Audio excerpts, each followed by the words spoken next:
नमस्कार विद्यार्थियों, मैं पंकज पांडे हिंदी परिवार में आपका बहुत बहुत स्वागत करता हूं। आज मैं आपके लिए फिर से राइटिंग स्किल से संबंधित एक और महत्वपूर्ण टॉपिक लेकर आया हूं जिसका नाम है अनुच्छेद लेखन। तो अगर आप चाहते हैं कि अनुच्छेद लेखन से संबंधित प्रश्न आपका कभी गलत ना हो, आपको एग्जाम में अच्छे मार्क्स मिले, तो वीडियो को बिना स्किप के अंत तक जरूर देखिए। मैं आपको भरोसा दिलाता हूं कि आपको अनुच्छेद लेखन में अच्छे मार्क्स आएंगे, क्योंकि आज के वीडियो में हम यही पढ़ने वाले हैं कि अनुच्छेद लेखन किसे कहते हैं, अनुच्छेद लिखते समय हमें किन किन बातों का ध्यान देना होता है, अनुच्छेद लेखन का प्रारूप कैसा होता है, और सबसे महत्वपूर्ण अनुच्छेद लेखन के 5 एग्जाम्पल, बहुत ही महत्वपूर्ण एग्जाम्पल परीक्षा की दृष्टि से। क्योंकि बच्चे हमेशा बोलते हैं सर कोई इंपॉर्टेंट टॉपिक दो ना अनुच्छेद लेखन का, तो ये 5 टॉपिक आपने पढ़ लिया तो believe me, trust me my dear students, आपको अनुच्छेद लेखन में अच्छे मार्क्स लाने से कोई नहीं रोक सकता। इसलिए मैं एक ही चीज बोलूंगा कि ये 5 एग्जाम्पल आप अच्छे से लिखकर प्रैक्टिस कर लीजिए। वो 5 एग्जाम्पल कौन कौन से हम आगे देखते हैं। तो सबसे पहले शुरुआत करेंगे अनुच्छेद किसे कहते हैं, अनुच्छेद शब्द का अर्थ क्या है। तो अनुच्छेद शब्द अंग्रेजी भाषा के पैराग्राफ शब्द का हिंदी पर्याय है, हिंदी समानार्थी है। और अनुच्छेद निबंध का संक्षिप्त रूप है, निबंध का छोटा रूप है। अगर एग्जाम्पल देकर आपको समझाऊं तो निबंध अगर हाथी है तो अनुच्छेद हाथी के बच्चे के समान है। निबंध को 3 से 4 पेज में लिखते हैं और अनुच्छेद को 80 से 100 शब्दों में लिखते हैं। तो निबंध हाथी के समान है, अनुच्छेद हाथी के बच्चे के समान है। डेफिनेशन की बात करें तो किसी भी घटना को, किसी भी दृश्य को, किसी भी विषय को जब संक्षिप्त, कम से कम शब्दों में लेकिन अर्थपूर्ण ढंग से हम लेखन शैली में पेश करते हैं तो हमारा अनुच्छेद लेखन कहलाता है। कम से कम शब्दों में और सरल भाषा में देखें तो किसी भी विषय को संक्षिप्त और प्रभावपूर्ण ढंग से प्रस्तुत करने की कला अनुच्छेद लेखन कहलाती है। मतलब जरूरी नहीं है 3 से 4 पेज लिखो, कम लिखो, काम का लिखो, अच्छा लिखो, वही है अनुच्छेद लेखन। किसी भी टॉपिक को कम शब्दों में इफेक्टिव तरीके से पेश करना ही अनुच्छेद लेखन है। अब हम देखेंगे कि अनुच्छेद लिखते समय में किन किन बातों का ध्यान देना होता है। बहुत सारी बातें हमारे बच्चों को पहले से पता है, जैसे अनुच्छेद लेखन से पहले एक रूपरेखा तैयार करते हैं, एक संकेत बिंदु बनाते हैं। लेकिन यहां ध्यान देना, कभी कभी प्रश्न में पहले से ही संकेत बिंदु दे देता है, तो हमें कुछ सोचने की जरूरत नहीं, उस संकेत बिंदु के आधार पर ही हमें अनुच्छेद लिख देना है और बाहर से कुछ भी नहीं लिखना है। क्योंकि अनुच्छेद में विषय के किसी एक ही पक्ष का वर्णन करते हैं, जो पक्ष दिया गया है बस वही पक्ष का वर्णन करते हैं। और भाषा सरल होनी चाहिए, भाषा स्पष्ट होनी चाहिए, भाषा प्रभावशाली होनी चाहिए, ये सबको पता है। एक ही बात को बार बार दोहराने की जरूरत नहीं कि घुमा फिरा कर एक ही बात बार बार लिखो। अनुच्छेद को बड़ा करने के लिए बिल्कुल नहीं, अनावश्यक विस्तार से हमेशा बचो। मैं फिर बोल रहा हूं, कम लिखो, काम का लिखो, अच्छा लिखो, अनावश्यक विस्तार मत करो। शब्द सीमा का ध्यान दो, अगर 80 से 100 शब्दों में बोला है तो उसी में खत्म करो, क्योंकि ज्यादा लिखने से अच्छे मार्क्स नहीं मिलते। और टॉपिक से संबंधित अगर आपको सूक्ति पता है, शायरी पता है, कविता पता है, दोहा पता है तो जरूर लिखो। इससे एग्जामिनर प्रभावित होता है, इससे आपको अनुच्छेद में अच्छे मार्क्स मिलते हैं। तो कोशिश करो, टॉपिक से रिलेटेड शायरी, गीत, कविता आती है तो उसे लिखो, जरूर लिखो। ये हो गया अनुच्छेद लेखन में ध्यान देने वाली बातें। अब आगे हम बढ़ेंगे और एक एक एग्जाम्पल को देखेंगे। मैंने आपको पहले ही बोला 5 एग्जाम्पल है, पांचों का अच्छे से लिखकर प्रैक्टिस कर लेना, बिलीव मी आपको अच्छा मार्क्स मिलेगा। अब जैसे पहला प्रश्न बहुत ही महत्वपूर्ण है, ऐसे प्रश्न अक्सर पूछे जाते हैं, शिक्षा का उद्देश्य। और आपको संकेत बिंदु भी पहले ही दे दिया गया, शिक्षा का प्रमुख उद्देश्य ज्ञान। शिक्षा के अन्य उद्देश्य भी होते हैं, जैसे सांस्कृतिक उद्देश्य, सामाजिक उद्देश्य।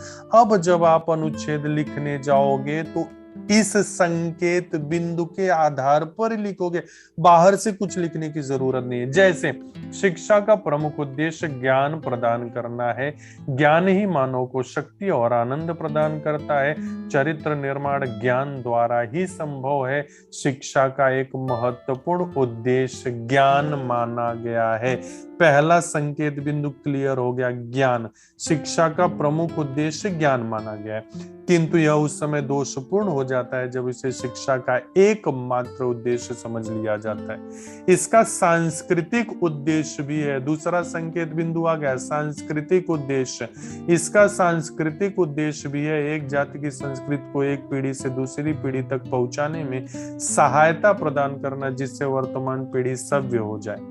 शिक्षा का एक सामाजिक उद्देश्य भी होता है। अगला संकेत बिंदु सामाजिक उद्देश्य, ये भी आ गया।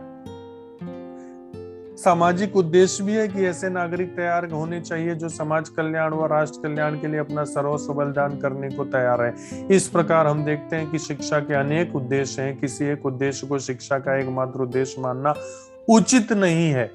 अंत में हम कह सकते हैं कि शिक्षा का उद्देश्य एक संतुलित एवं सम्यक व्यक्तित्व का विकास करना है।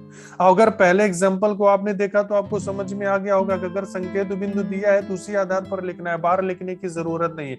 अब दूसरे एग्जाम्पल की तरफ बढ़ते हैं जिसमें संकेत बिंदु दिया ही नहीं है, सिर्फ दिया है मीठी बोली के महत्व पर 80 से 100 शब्दों में अपना अनुच्छेद लिखिए। आप स्वतंत्र हो गए, आप रूपरेखा तैयार करो। बोली किसे कहते हैं, मीठी बोली किसे कहते हैं, किसी एग्जाम्पल के द्वारा समझा दो। जैसे यहाँ एग्जाम्पल के द्वारा मैंने आपको समझाया है कौवे और कोयल के आधार पर कि कोयल की आवाज सबको प्यारी है, कौवे की आवाज किसी को प्यारी नहीं है। यहाँ आपको शायरी भी दे दी गई और विषय विस्तार भी हो गया। तो लिखकर प्रैक्टिस कर लो। मैं इसलिए पढ़ नहीं रहा हूं, समय लगेगा, मैं आपके लिए दे दिया। आप वीडियो पॉज करके लिख लो आराम से, या स्क्रीनशॉट लेके लिख लो, और पसंद आ रहा है तो दोस्तों में भी शेयर कर दो, क्योंकि जितने विद्यार्थियों तक ये पहुंचेगा मुझे लगेगा उतना ही मेरा मेहनत सफल हुआ है। तीसरे एग्जाम्पल की तरफ बढ़े, और महत्वपूर्ण एग्जाम्पल भारतीय साहित्य और संस्कृत। अगर आप प्रश्नों को ध्यान से देखोगे तो आपको खुद समझेगा मेरे प्यारे विद्यार्थियों कितना महत्वपूर्ण प्रश्न है ये। इससे बाहर आने का सवाल ही नहीं है, आया भी तो आप लिख लोगे। अब आप बताओ, साहित्य और संस्कृत एक दूसरे में बहुत गहरा संबंध होता है, इनका दोनों एक दूसरे के पूरक होते हैं। साहित्य में ही संस्कृति का वर्णन होता है, संस्कृत के बारे में लिखा जाता है। ये विषय विस्तार लिख दो, लिखकर प्रैक्टिस कर लो, हो गया आपका काम। अगले एग्जाम्पल की तरफ बढ़ते हैं। चौथा एग्जाम्पल, ग्लोबल वार्मिंग पर 80 से 100 शब्दों में अनुच्छेद लिखे। यहाँ भी आपको संकेत बिंदु दे दिया है कि ग्लोबल वार्मिंग क्या है, ये कैसे होती है, इसका दुष्परिणाम क्या है, इसका बचाव और उपसंहार क्या है। तो यहाँ भी आप देखोगे तो आपको सारे संकेत बिंदु मिल जाएंगे कि ग्लोबल वार्मिंग क्या है, ग्लोबल वार्मिंग कैसे होती है, ग्लोबल वार्मिंग के दुष्परिणाम क्या क्या है, और ग्लोबल वार्मिंग के बचाव क्या क्या है, उसे कैसे बचा जा सकता है। ये सारी चीजों का इसमें मेंशन किया गया है, ये सारी चीजों को मेंशन किया गया है। तो आप अच्छे से लिखकर प्रैक्टिस कर लो। अब आखिरी एग्जाम्पल की तरफ बढ़ते हैं। अब आखिरी और सबसे महत्वपूर्ण एग्जाम्पल की तरफ बढ़ते हैं। पराधीन सपने सुख नहीं, ऐसा भी अनुच्छेद लेखन दिया जाता है। अब पराधीन मतलब दूसरों के अधीन रहना, गुलाम बनकर रहने में कोई सुख नहीं है। अब इसको आपको संकेत बिंदु नहीं दिया तो आप खुद संकेत बिंदु बनाइए, खुद रूपरेखा तैयार कीजिए और लिख दीजिए। सबसे अच्छा एग्जाम्पल पंछियों का दे दीजिए कि पंछियों को सोने के पिंजरे में भी बंद कर दो तो उन्हें सुख नहीं मिलता। आप उनको पिंजरे के अंदर सारा सुख सुविधाएं दे दो फिर भी उनको अच्छा नहीं लगता। ये विषय विस्तार कर दो, कम लिखो, काम का लिखो, अच्छा लिखो, गारंटेड अच्छा मार्क्स मिलेगा। और आशा करता हूं कि ये पांचों एग्जाम्पल आपको पसंद आए होंगे। अगर पसंद आए हैं तो एक ही काम करिए, वीडियो को लाइक, कमेंट और दोस्तों में जरूर शेयर कीजिए, क्योंकि मेरा एक ही लक्ष्य है, मैं बार बार कहता हूं, मेरा एक ही लक्ष्य है कि आपको एग्जाम में अच्छे मार्क्स आ जाए तो मैं समझूंगा मेरा मेहनत सफल हुआ। इसलिए वीडियो को लाइक, कमेंट और दोस्तों में जरूर शेयर करिए। और अभी तक चैनल को सब्सक्राइब नहीं किया है तो चैनल को सब्सक्राइब करके बेल आइकन का बटन दबा दें, जिससे आगे आने वाले वीडियो आपको जल्दी से जल्द मिल सके। मिलेंगे हम नए वीडियो में नए टॉपिक के साथ, तब तक के लिए बाय बाय, टेक केयर।